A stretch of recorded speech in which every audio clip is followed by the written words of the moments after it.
Bibles.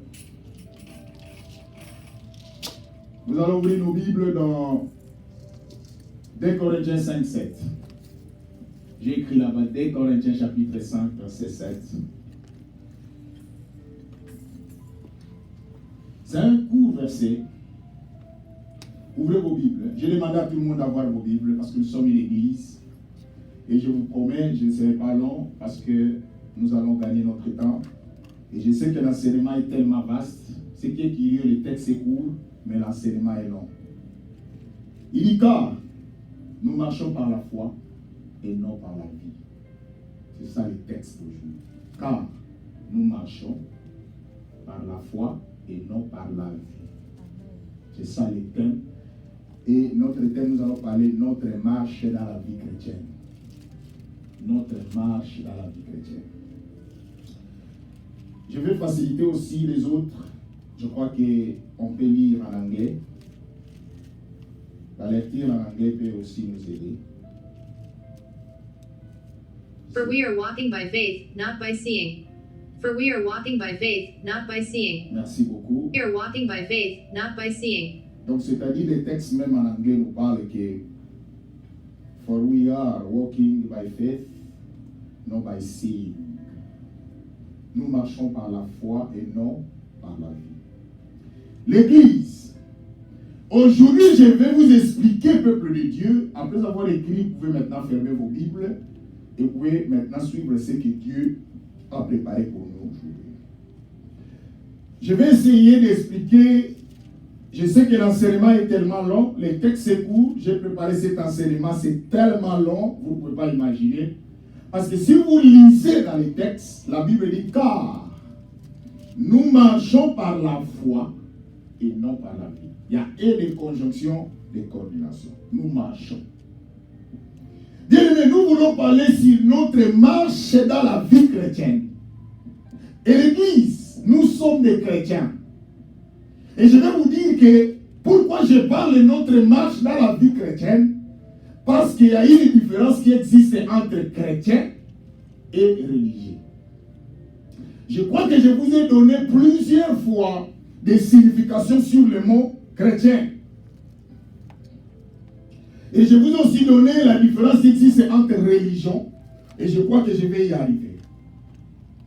Mais le texte nous dit, l'Église, parce que dans notre thème, nous sommes en train de parler dans 2 Corinthiens chapitre 5, verset 7, car nous marchons par la foi et non par la vie. Donc dans notre texte, dans notre thème, la Bible parle de la marche. Nous marchons. Or, quand quelqu'un marche, parce que vous savez, nous avons 3 positions dans la vie. Et même il y a plusieurs, même 4. Nous avons même la position assise, la position à genoux, la position debout. Nous avons plusieurs positions. Mais laissez-moi vous dire, l'Église ne peut pas marcher si quelqu'un n'est pas debout. Or, la Bible nous dit notre marche dans la vie chrétienne. Et mais pourquoi je suis en train de parler de ceci? Parce que la Bible nous parle dans 2 Corinthiens, car nous marchons par la foi et non par la vie.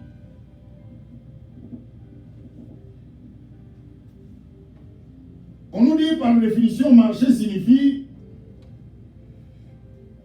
progresser. Une personne dans sa vie, lorsqu'il fait une progression, il progresse. C'est aussi la marche. Voilà pourquoi l'Église, dans la vie chrétienne, lorsque tu as accepté Jésus-Christ dans ta vie, même si vous n'avez pas accepté Jésus dans votre vie, dans la vie nous marchons. Nous étions encore des enfants, nous sommes devenus des jeunes, et demain nous allons devenir des vieillards. Nous sommes en train de marcher aussi dans la vie. Maman, vous êtes en train de marcher. Et ce qui est curieux, quand j'expliquais cet enseignement, vous pouvez marcher, mais en dormant. Vous êtes en train de dormir, mais vous êtes en train de marcher. C'est bizarre. Comment quelqu'un peut dormir, mais il marche? Mais c'est simple. Même quand nous voyageons, ça arrive aussi un moment que vous êtes endormi, non? Mais vous continuez votre marche, vous êtes en train de voyager. Et vous allez arriver à la destination, mais vous êtes endormi. C'est ça aussi la vie chrétienne. Chaque jour, nous nous réveillons, nous nous dormons, nous nous réveillons, nous nous dormons. C'est ça la marche dans la vie. Mais la Bible nous parle car nous marchons par la foi et non par la vie.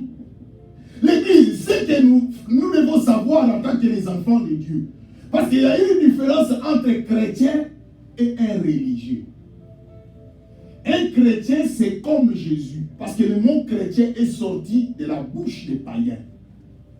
Or, les païens, qui veut dire les gentils, c'est les gens de non-juifs, les gens qui ne connaissent pas Jésus.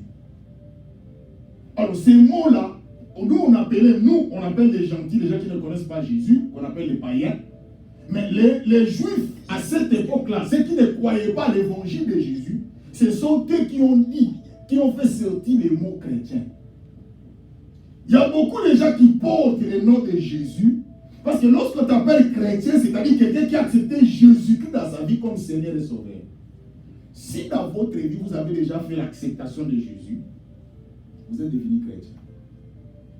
Mais écoute maintenant ce que la Bible nous dit, parce que je vous ai dit que dans 2 Corinthiens chapitre 5, verset 7, elle dit, car nous marchons par la foi. Bien aimé, nous sommes en train de marcher, nous sommes en train de progresser. Même dans la vie, lorsque vous avez un enfant qui ne grandit pas, qui ne marche pas dans la croissance, parce qu'il faut faire attention. Je parle de la marche, c'est une expression que j'utilise. Lorsqu'une personne est en train de croître, il est en train de marcher dans la croissance. Lorsqu'une personne est en train de voyager, il est en train d'évoluer dans son voyage. Mais le problème que Corinthiens nous dit en tant que des chrétiens, parce que je vous ai dit qu'il y a une différence qui existe entre chrétien et religieux. Parce que le mot religion vient du mot religare, vient du mot latin. Religare, c'est-à-dire les liens qui est entre l'homme et Dieu. Mais il faut faire attention, tout le monde n'est pas chrétien. Tout chrétien est religieux, mais tout religieux n'est pas un chrétien. Tu peux être un religieux, tu crois, parce que la religion veut dire la croyance. Tu crois seulement. Mais la chrétienté, c'est une vie. Voilà pourquoi aujourd'hui nous avons du mal que les gens ne nous comprennent pas. Christ est venu avec une doctrine. La doctrine du christianisme, c'est une doctrine. Il faut avaler. Il faut avaler Jésus. C'est pour cela que nous avons avalé Jésus. Il faut avaler Jésus. Et je vais vous dire l'église, le christianisme n'a jamais été facile, qu'on ne vous trompe pas. Regardez, il y a un verset qui parle dans l'Apocalypse. Il dit, on m'a donné un livre pour avaler. Mais le livre en question, de fur et à mesure que je l'avale, c'est amer. Mais plus ça continue de descendre, ça change le goût. C'est ça l'évangile. Je vous dis l'église, l'évangile, le christianisme n'a jamais été facile. Mais c'est comme un livre que vous êtes en train d'avaler qui est amer. Mais au fur et à mesure, vous êtes en train de l'avaler, il y aura des cycles après. C'est le succès, c'est la réussite, c'est la gloire. L'église. Je vous ai donné un témoignage. On avait une veillée, on organisait une veillée de prière. C'était une veillée de délivrance qu'on devait aller faire une prière de délivrance dans une famille. Or, pendant qu'on s'est préparé pour aller, on s'est dit qu'on va se rencontrer à l'église. Or, dans notre église, il y avait une maison à côté où il y a une famille qui nous a donné cette place-là. Et dans cette famille-là, il y avait aussi presque tout le monde priait avec nous. Mais l'un de leurs frères qui priait avec nous, mais ils se sont rétrogradés. Il s'est retiré encore de la voie de Dieu. Il est retourné dans le monde. C'est comme nous appelons l'expression, il a retourné dans le monde. Alors, comme on avait une délivrance qu'on devait aller faire, et nous étions là, les frères ont mis la musique pour écouter la musique. Moi, je ne lui ai pas interdit. Mais comme nous étions tous là-bas, la musique, il y avait trop de bruit. Je suis venu vers lui. Je lui ai dit, frère, je ne t'interdis pas de faire ce que tu veux faire, mais je t'en prie, s'il vous plaît, diminuez un peu seulement, pour que nous puissions, parce que les lieux que nous allons aller faire la délivrance, l'église, je vais vous dire, quand vous avez accepté Jésus dans votre vie, vous êtes les hommes les plus heureux, mais vous ne savez pas. Parce que la Bible nous dit, il n'y a pas une puissance qui est au-dessus de ce nom de Jésus que nous avons.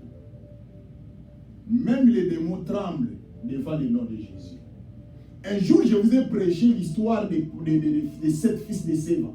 Il dit à ses enfants, les démons disent, je connais Paul et je connais qui est Jésus. Il dit, je connais celui que Paul serve, mais vous qui êtes-vous? Il connaît Jésus. Je vais vous dire, l'Église, le diable connaît le Seigneur. Mais vous ne connaissez pas votre Seigneur. Vous ne connaissez pas la grandeur de ce que vous avez. Et je dis à ses frères, je dis, frère, je t'en prie, diminue seulement les volumes. Parce que le lieu que nous allons aller faire la délivrance, ça nous demande une concentration. Les frères ont refusé.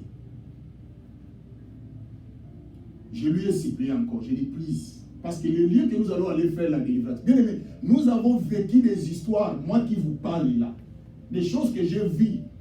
Peut-être vous n'avez jamais vu ça. C'est pour cela que si vous me voyez accroché à Jésus, il y a des fois, il faut se poser des questions. J'ai été dans la prière des retraites. Je vais arriver dans mon histoire.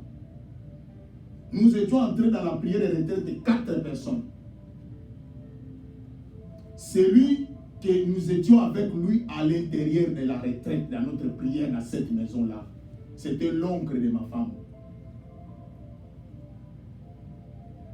Bien aimé, on ne se moque pas de Dieu. Car, l'apôtre, les Corinthiens dit, car nous marchons par la foi et non par la vie. Et qu'est-ce qui va arriver? Pendant que nous étions en retraite, on ne sait même pas qu'est-ce que les frères faisaient. À l'instant, celui qui est à l'intérieur, les frères est devenu aveugle. Dans notre prière, à l'intérieur, il est devenu aveugle. Il ne voit plus des choses que nous avons vues. Nous sommes allés dans une famille pour aller faire la délivrance. Dans cette famille-là, c'est là que moi, j'ai dit à les frères qui étaient avec moi, faites attention. Soyez tous concentrés. Ne perdez pas votre distraction, ne perdez pas votre concentration, soyez concentrés, ne soyez pas distraits. Il y a des frères qui faisaient des blagues. À l'instant, il y a des voix qui commencent à sortir dans les murs. Vous n'avez jamais vu comment le démon se manifeste. Il y a des fois, je pose la question aux enfants de Dieu. Est-ce que vous avez cru à Jésus? Vous avez suivi Jésus parce que l'autre vous a dit de venir? Vous avez suivi Jésus dans votre vie parce que vous avez appris les autres à venir à l'église? Ou vous avez accepté Jésus dans votre vie pour votre salut? L'église. Et quand je parlais à ces frères-là, il n'a pas écouté. Les frères est vivant. Un jour, si vous voulez, un jour, je vais l'appeler, vous mettre sa voix. Il est maintenant en France. Je lui dis, frère, comme je vous ai demandé que nous sommes prêts pour aller faire une délivrance. Là où nous allons partir, nous ne connaissons pas notre ennemi. Il est géant. Il faut qu'on se prépare. On ne fait pas de blagues dans la délivrance. Comme vous n'avez pas accepté, frère, regarde votre radio. Le frère dit, je vais regarder. Parce que c'était notre propre frère que nous avons travaillé avec lui dans l'œuvre de Dieu. Je lui regarde cette radio. Il a regardé. Je lui ai dit, 2 minutes c'est beaucoup. Cette radio ne fonctionnera plus. Les frères commencent à se moquer. Ils pensaient que nous sommes en train de faire des blagues. Bien, mais laisse-moi vous dire l'église. Il y a des fois, vous ne connaissez pas l'alliance qu'une personne a avec son Dieu. Et pendant qu'on parlait, pour préparer notre veillée, les frères n'ont pas compris. La radio était en haut. La radio est tombée. Il ne sait pas qui a fait tomber la radio. Et à l'instant, les frères prennent sa radio pour le faire retourner dans la prise. La radio est partie, ça ne fonctionne plus. Les frères que je vous parle, les vivants. L'église, je vais vous dire, peuple de Dieu, notre marche de la vie chrétienne, c'est une vie de Dieu. Beaucoup de gens ne comprennent pas, mais le texte nous dit, car nous marchons par la foi. Or, la foi, c'est quoi? Je vous ai parlé, la foi, c'est une démonstration des choses qu'on ne voit pas. Maman, ma soeur, il faut changer votre façon de voir les choses. Qu'est-ce que le diable fait dans notre vie? Il vient avec des doutes. Il vient pour nous faire fatiguer. Mais nous sommes des gens, bien aimés, la foi, qui vous a dit que vous allez grandir? Comment vous avez su que vous allez devenir grand? C'est par la foi. Combien de personnes sont nées avec vous ne sont plus? Combien de personnes que vous avez joué avec eux, qu'ils étaient vos amis, ne sont plus?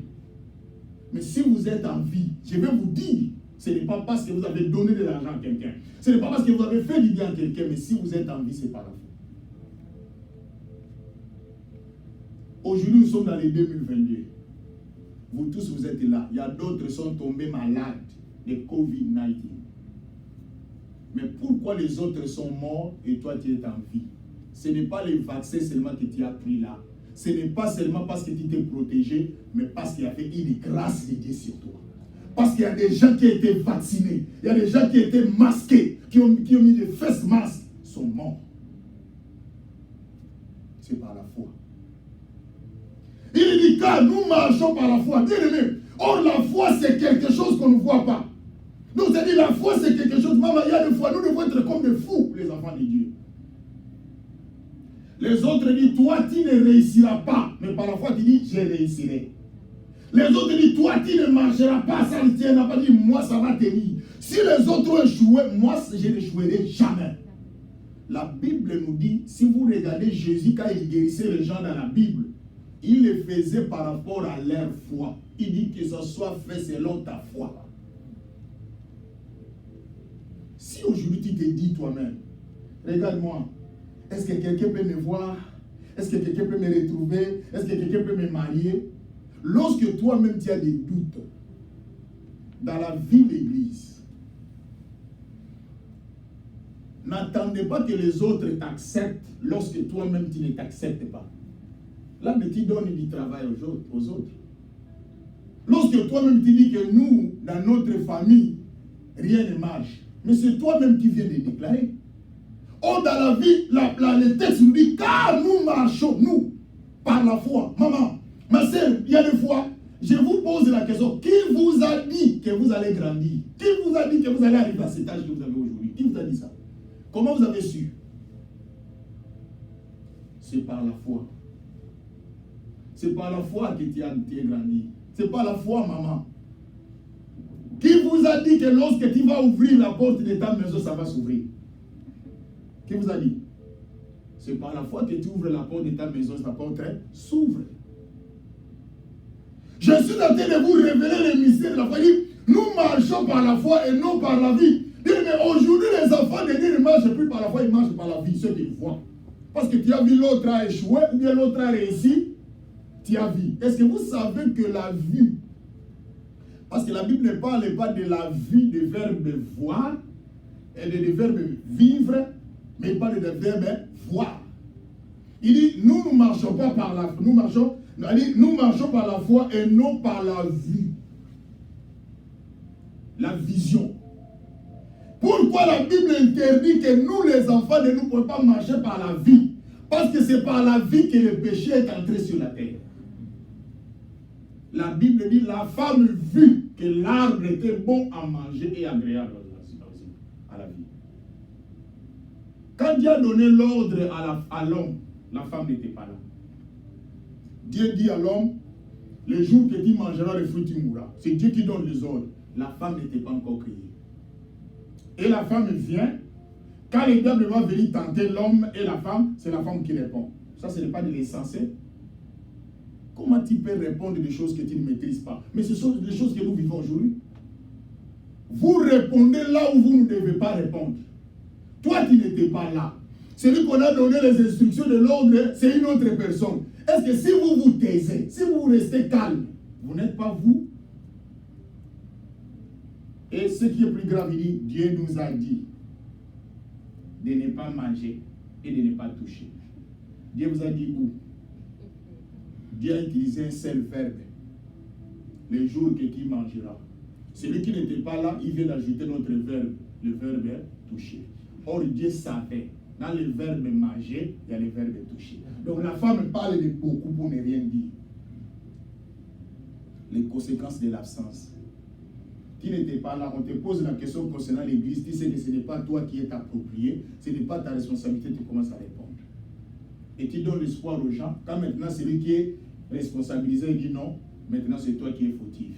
Les gens là vont demander quoi? Tu deviens leur ennemi. Parce qu'ils vont te dire quoi? Tu t'es moqué d'eux. Or, tu n'étais pas moqué d'eux. Tu as manifesté seulement la bonne foi. Or, seulement, tu ne te savais pas que ce n'était pas ta responsabilité. Ce que j'aime dans ces pays, regardez les Américains que vous voyez. Nous travaillons tous, vous voyez. Vous venez chez quelqu'un et vous dites, ce n'est pas moi, celui qui a la responsabilité, c'est l'autre. Il vous envoie vers l'autre. Mais nous, c'est ce que nous ne faisons pas. On vient poser la question au responsable qui est le papa dans la maison, la maman sort, il dit, il donne les réponses. Et c'est pour cela que vous avez des problèmes avec les gens. Au lieu de dire non, c'est mon mari, non. Oui, ou bien dire c'est ma femme, non. On vient poser la question si quelqu'un a du sel, toi papa tu sors. Je crois que nous avons quelques sel là-bas dans la cuisine. Ce n'est pas ta responsabilité, c'est ce qui nous tue. La Bible dit, car nous marchons par la foi et non par la vie. Quand le diable est venu, il a compris que celui qui a eu les ordres, c'est l'homme. Mais il dit maintenant, non, il faut aller vers la femme, parce que c'est elle qui va me livrer les choses, parce qu'elle n'était pas, elle était absente. Et la femme, il dit, non, Dieu nous a dit, on vous a dit, tu étais où? Tu n'étais pas encore créé, même sans honte. Il dit, Dieu nous a dit de ne pas manger les jours que nous allons manger, de ne pas manger ni de toucher. Elle pensait qu'elle était en train de bien parler. Je vais vous dire, le diable n'a pas peur de nos verbes. Il n'a pas peur de nos paroles. Même si tu multiplies les paroles, ce qui fait peur au diable, c'est le nom de Jésus. Amen. C'est tout. Tu peux dire au diable, fais attention, je suis belle. Hein? Il n'a pas besoin de ta beauté.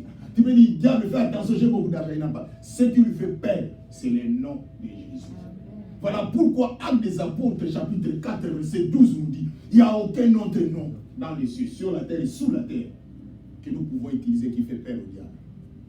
Il dit, car nous marchons par la foi et non par la vie. Ma sœur, maman, je vais vous dire que nous devons changer notre façon de voir les choses. Si tu as la foi, tu dis, mes enfants grandiront, ils ne mourront pas, c'est ta foi et cela va se réaliser. Mais toi, tu dis, ces enfants de la façon de jouer, est-ce qu'elle va atteindre ma 10 ans? Et de la façon dont tu es tenté de faire sortir, c'est ce qui va arriver. Je vais dire aux enfants de Dieu, changez votre façon de voir les choses. Amen. Notre marche dans la vie chrétienne, maman, nous ne vivons pas comme tout le monde. Il y a des fois dans la vie, il faut être calme, il faut regarder. Quand les autres font ceci, font cela, il faut être posé, il faut être calme. Nous avons notre code de la route. Nous avons notre guide, celui qui nous oriente, c'est Dieu. Il dit, notre marche dans la vie chrétienne, parce que nous sommes des chrétiens, nous ne sommes pas des religieux. Un religieux, c'est quelqu'un qui croit seulement en Dieu. Il peut venir dans l'église, il fait ce que c'est ça. Vous voyez des gens qui sont des religieux, ils n'arrivent pas à séparer le mal et le bien. C'est un religieux. Un religieux peut combiner les tout. Mais un chrétien, il sait que ce que j'ai fait, Dieu n'est pas d'accord. C'est ça la différence. Entre christianisme et religion. Les religieux, c'est quelqu'un qui a la sorcellerie, mais il vient à l'église, il laisse sa sorcellerie dehors, il vient à l'église, il prie, puis quand il termine, il sort, il prend sa sorcellerie, il continue la route. C'est ça une religion. Mais un chrétien, c'est quelqu'un qui dit non. Je ne peux pas continuer cette vie. Un jour, je vous ai balancé la vidéo d'un sorcier, non? Là, vous avez vu la vidéo, mais vous ne savez pas les conséquences qui leur arrivent pendant qu'ils font leur voyage. Il y a d'autres meurent. Un religieux, c'est quelqu'un qui vient à l'église. Malgré qu'il vient à l'église, il chante, mais il court avec la femme d'autrui. C'est ça un religieux. Un religieux, c'est quelqu'un qui vient à l'église, mais les mensonges sont toujours avec. Or, la Bible, nous ne marchons pas par la vie, mais nous marchons par la foi. Parce que nous avons cru à celui. Posez-moi la question, qui a déjà vu Jésus physiquement comme ça? C'est par la foi. Et je vais dire à quelqu'un, les gens pensent de dire, mais où est Dieu? Moi, je ne vais pas prier, où est Dieu? Est-ce que vous vous êtes posé la question, comment tu reçois la souffle de vie? Regardez un peu la vie maintenant. Vous savez vous-même avec ces moments que nous sommes en train de passer, tout est devenu cher, x2. Ça, c'est la saison qu'on appelle la saison x2. Vous achetez tout x2. Tout est devenu cher. Même la gaz, vous payez x2. Tout est devenu, tout est devenu x2. Mais si aujourd'hui Dieu nous demandait maintenant de donner la facture de la souffre de vie, je crois que seulement tu vas faire seulement le testament. Ce que vous allez donner à la place de la facture, c'est le testament. Du Seigneur, prends mon âme. Parce que je ne saurais pas comment payer cette facture. L'Église, il dit, car nous marchons par la foi et non par la vie. Changeons l'Église. La vie, c'est la vie qui a fait les choses. Vous voyez, vous avez vu. Tu as vu comment l'autre manque de respect à son mari ou à sa femme. Tu vois aussi parce que tu as vu. Tu vois comment les autres manquent du respect à sa soeur ou à son frère. C'est tu as vu. Tu as vu comment l'autre a eu de l'argent. Tu as vu. La vie, si vous nous conduisez, vous ne maîtrisez pas la vie, maman, tu n'arriveras pas à la destination. C'est pour cela que Corinthiens nous dit, car nous marchons par la foi et non par la vie. La vie. Moi aussi, j'ai vu cette vie-là. Moi aussi, j'ai vu comment elle s'est habillée, comment ça lui a donné quand même de l'impression. Moi aussi, j'ai vu. Et aujourd'hui, à la place de marcher par la foi, nous marchons par la vie. Or, je vous ai dit, l'Église, faites attention. Les gens que vous copiez là, nous tous, nous n'avons pas les mêmes, ou nous n'avons pas la même destination. Il y a d'autres personnes, leur vie se limite au rond-point Winooski. Mais il y a d'autres vies, il y a d'autres personnes, leur vie va aller jusqu'à Colchester. Ça, c'est la différence que je vous donne. Et maintenant, lorsque tu copies celui qui sa vie va se limiter à Winooski, or toi, ta vie devait aller jusqu'à Colchester. Qui est perdant? Parce que tu avais vu. Parce que tu avais imité. Il y a d'autres personnes dans leur vie, ils finiront par mourir. Mais il y a d'autres personnes, ils ne finiront pas par mourir maintenant. Or, peut-être toi, tu es parmi les gens qui vont rester. Mais tu vas copier celui qui va mourir maintenant. C'est qui est perdant. Nous ne marchons pas par la vie, mais nous marchons par la foi. La femme vit que l'arbre était bon à manger, agréable, et donna à son mari la vie. Or, la Corinthiens dit, nous ne marchons pas par la vie, mais nous marchons par la foi. Maman, moi je sais que par la foi, je réussirai. Moi je sais que par la foi, j'arriverai là où Dieu veut que je sois. Par la foi. Qui connaît que lorsqu'il entre dans sa voiture, qu'il va arriver au travail? Qui connaît ça? Mais c'est par la foi que nous arrivons au travail. Toi, tu penses que c'est parce que tu as démarré, parce que tu as respecté tous les exercices, c'est ce qui t'a fait arriver? Non. Parce qu'il y a aussi des gens qui ont démarré comme toi, il y a aussi des gens qui ont fait tout ce que toi tu as fait, mais ils n'ont pas pu y arriver. Si toi tu es arrivé, c'est par la foi. L'Église, je vous ai dit que je ne serai pas long, mais je vous explique que nous devons changer notre façon de voir les choses. Là où les autres voient les choses, toi ne vois pas ça de cette façon. Il faut aller voir ça plus loin. C'est ça la foi. Or, la Bible nous dit la foi, selon Hébreux chapitre 11, même du verset 1 et du verset 6. Or, la Bible dit, sans la foi, il est impossible de lui être agréable. Bien, mais nous devons marcher par la foi. Or, la foi, c'est l'assurance. C'est la confiance. Si toi-même, ma sœur, tu n'es pas confiant, toi-même, tu te dis, je ne pense pas que les gens, même un homme peut m'appeler, je ne suis pas sûr qu'il va s'intéresser à moi. Et il y a aussi des gens qui ne vont pas s'intéresser à toi, parce que toi-même, tu as la vie, tu te vis. Mais regarde-moi un peu les gens qui se trouvent dans les mariages. Il y a des fois, tu te poses la question, celui qu'on a mis dans cette maison, est-ce que l'homme là a vie ou bien n'a pas bien vu? Il avait des lunettes ou il avait sa lunette? Mais vous allez être étonné, il est avec cette fille-là ou cet homme-là. Pour vous dire, ce n'est pas ce que nous voyons qui fait de nous ce que nous sommes. Amen. Mais il y a quelqu'un qu'on appelle l'invisible Jésus. C'est lui qui fait de nous ce que nous sommes, c'est par la foi. Amen. Toi-même, un homme, tu dis, mais moi je ne pense pas que moi-même les femmes peuvent s'intéresser à moi, par exemple. La façon dont tu parles là, tu es en train de te détruire. Or, la Bible dit, nous marchons par la foi et non par la vie. Je connais un garçon, il était un shaggy. Un shaggy, c'est l'expression que nous parlons de, c'est-à-dire un homeless. C'est lui qui vivait dans la rue. Mais ce garçon disait que moi, je vais aller en Europe. Tu regardes la personne, tu ne vois même pas l'issue où il va avoir l'argent. Mais il déclare, il dit, moi, je vais aller en Europe. Et aujourd'hui, je vous parle, il se retrouve en Europe. Je vous ai donné un exemple d'une prophétie. Il y avait un frère qui est venu du village. Il vient rendre visite à son oncle. Il reste là-bas. Et le frère a accepté Jésus dans sa vie comme Seigneur et Sauveur. Et dans la prière, quand il priait, il y a un message sorti. Il dit, frère, toi là, tu vas te retrouver aux États-Unis. Ça, c'est le message qui vient de sortir pour ces frères-là.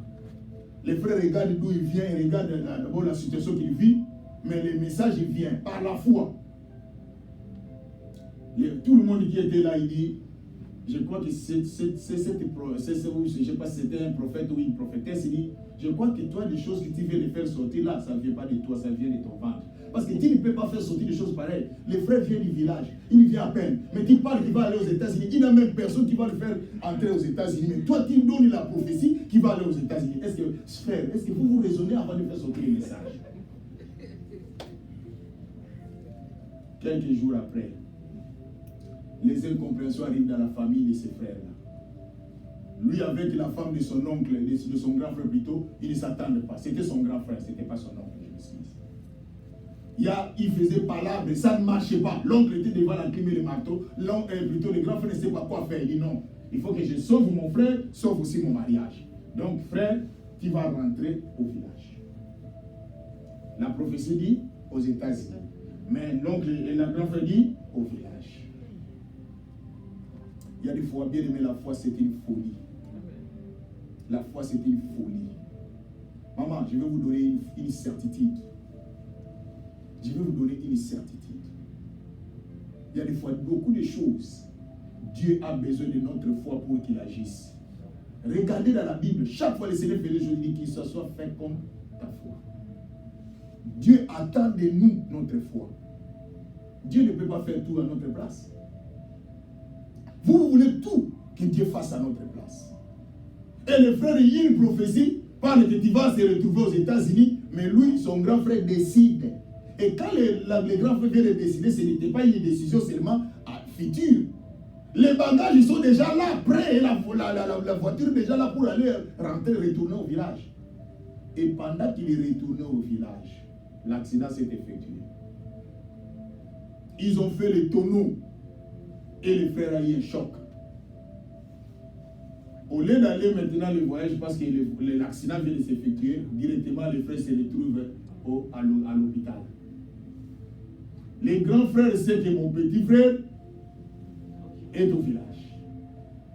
Mais le petit frère se retrouve à l'hôpital. Et à cette époque-là, il n'y avait pas de téléphone, il n'y a même pas un moyen pour se communiquer. Les frères abandonnés, personne ne peut s'occuper de lui, il n'a rien. Les frères là que la prophétie était sortie, qui va voyager par la foi.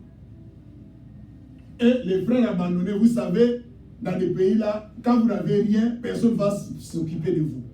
Il était abandonné. Et ces jours-là, il y avait des missionnaires, il y avait des gens qui sont venus visiter les hôpitaux. Et quand ils vont venir visiter les hôpitaux, ils vont trouver quelqu'un, les frères dehors, ils posent la question, ces frères, qu'est-ce qu'il fait? Il dit non, il est abandonné, il avait fait l'accident comme ça. Ces gens-là ont récupéré ces frères-là, aujourd'hui ils se retrouvent aux États-Unis. Bien aimé, le Dieu que nous servons, c'est un Dieu compris dans l'incompréhension. Amen. Il y a des fois, vous voyez les choses que Dieu fait, vous pouvez devenir des fous. Toi-même, tu regardes, tu dis, comment ça peut arriver? Tu ne comprends pas quelqu'un qui va te trouver, tu te poses la question, comment il m'a vu? Ça, c'est Dieu. Tu regardes l'homme en question, comment vous vous êtes rencontrés, vous vous posez la question, ça, ce n'est que Dieu. Je vais dire à quelqu'un, nous ne marchons pas par la vie, mais nous marchons par la foi. Amen. Changez votre façon de voir les choses. Dieu a besoin de notre foi. Tu as besoin de grandes choses dans votre vie, Dieu a besoin de votre part. Parce que nous avons deux parts. Il y a la part de l'homme, il y a aussi la part de Dieu. Dieu a besoin de notre foi pour qu'il agisse de grandes choses dans notre vie. Il y a beaucoup de choses que Dieu veut faire dans notre vie. C'est nous qui l'empêchons ça de savoir. Vous êtes allé dire, non, c'est cet oncle-là, ces tentes-là. Non, les tentes n'ont rien à voir. Dieu a besoin de notre foi. Je sais que tu as besoin de quelque chose, mais Dieu a besoin de ta foi pour qu'il accomplisse ce qu'il veut faire dans ta vie. Amen. Nous allons fermer nos yeux. L'Église prie le Seigneur. Dis Seigneur, je viens d'entendre cette parole que tu as besoin de ma foi. Pour que tu agisses dans mon mariage. Pour que tu agisses dans mon couple. Pour que tu agisses dans la vie de mes enfants. Pour que tu agisses dans ma vie, dans ma santé. Tu as besoin de ma foi. Parce que la Bible nous dit, nous ne marchons pas par la vie, mais nous marchons par la foi. Dans le nom de Jésus, prions le Seigneur. Prie le Seigneur bien-aimé. Que le Dieu de la Bible, que le Dieu de la Bible se manifeste. Que le Dieu de la Bible se manifeste. Dieu-aimé, change ta façon de voir. Maman, change ta façon. Ma soeur, change, que les gens voient que tu es devenu folle. Fou, mais tu n'es pas. Mais ce n'est que la foi. Là où les autres sont désespérés, toi, ne sois pas désespéré. Ma soeur, tu es une femme. Tu vas te retrouver un jour à côté de quelqu'un, à côté d'un homme. C'est par la foi. Ma soeur, tu n'as pas encore les enfants, mais tu vas la voir par la foi, parce que tu es quelqu'un que Dieu t'a créé. Mon frère, tu as des projets, que tu veux faire des grands projets pour que Dieu agisse dans ta vie. Par la foi, Dieu a besoin de ta foi pour qu'il agisse. Oh Dieu de grâce. Père, Père, Père, nous avons besoin de toi maintenant. Jésus, Jésus, nous venons de faire notre part. Maintenant, le temps est arrivé, Jésus. Que le monde sache que tu es le Dieu de la Bible, celui qui a créé les cieux sur la terre. Manifeste-toi maintenant, Jésus, dans la vie de tes enfants. Manifeste-toi maintenant, Jésus. Hey! Hey, Dieu de grâce. Il n'y a que toi, l'Éternel. Il n'y a que toi, Jésus. Il n'y a que toi, Elohim. Hey!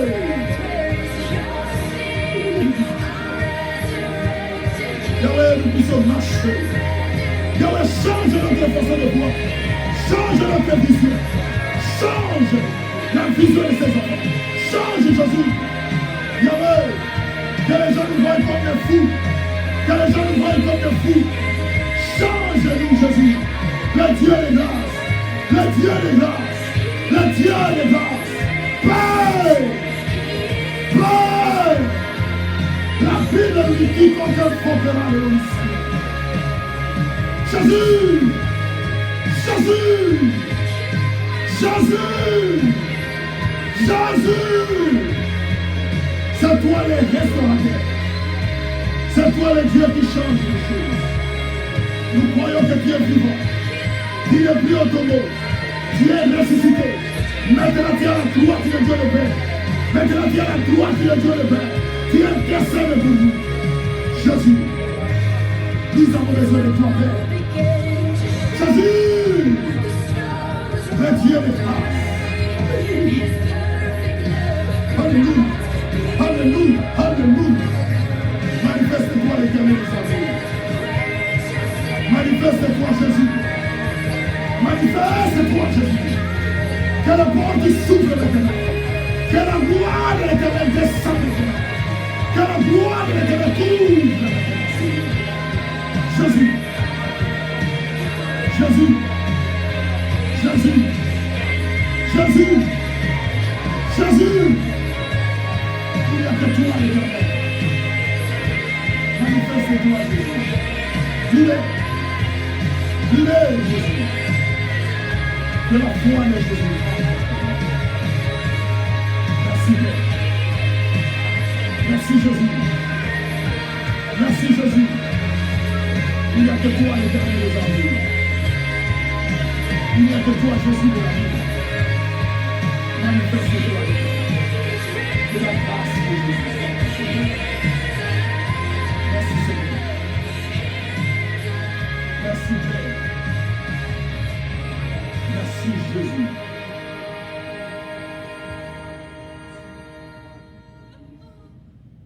que la grâce, que le miracle et que la faveur du Seigneur soit dans la vie de tout un chacun. Dans le nom de Jésus, nous t'avons ainsi prié. Amen. Amen. Nous acclamons très fort.